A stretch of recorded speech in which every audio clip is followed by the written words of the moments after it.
Made. Sorry. Let's take a look then what all this means. Let's remind you how the group stands. Remember, there are 2 matches remaining. The next round of matches will be on November the 28th. It's a very significant day, by the way. Is that your birthday? That's my birthday. Hey. What a way to celebrate my birthday. As it will be PSG against Newcastle. Milan then take on Dortmund. And then the final round of matches, Newcastle, Milan, and then it's Dortmund, PSG.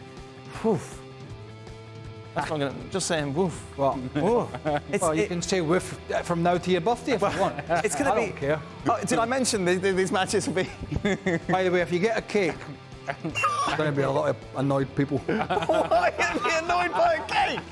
Cakes annoy me. How do you predict this? Go for cake. What are you going to say? Who's going to go through? In no particular order, Okay. PSG and Milan. Right. Yep. Really? I'm trying to think about Newcastle have to go to Paris. Yes. Don't fancy them at all. And then they're at home against Milan. At home against Milan, could be too late by that point. Milan have got Dortmund at home. And I don't think Milan will let Dortmund off the hook like Newcastle have. Right. Particularly at the San Siro. So, although Dortmund have got themselves back in the mix, you could say by going at the top, aren't they? Yes, yeah, they've got 7 points. Yeah, I couldn't remember the graphic. Yeah, you were waffling on about birthdays. Did I mention? And cakes.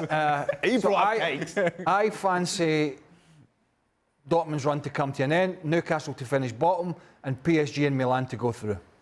Dr. Shaka Hislop, Mayor of Newcastle. I'm trying to make an excuse for Newcastle to go through here. I think Not a chance they're going to go through. listen. I think you Just go. say it. You go to. No, I'm not. I'm not going to say that. You go to You'll get a Paris. cake. You be more attacking, as I've continued to ask for, and I think significantly. November 28th comes after the international break, so we see how Newcastle fare in terms of injuries and coming back, and to my point, how they cope with the midweek and midweek fixtures. How can they be more attacking in Paris? Just leave me alone. Have you seen them? Leave me. They're going to be more attacking in Paris. Did you Just see? trust Right, me. you've watched them in Milan and in Dortmund. Just trust me. They were more attacking. They're going to finish bottom. Who's gone through? Who's gone through? Newcastle and What? Milan. Oh wait, done. What? I don't know how it works. I was trying to figure it out. Well, that was desperate. That's one way to I tried to warn you. It was going to be desperate.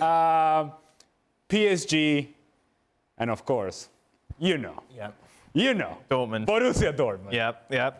the great bottlers, no chance. Frank.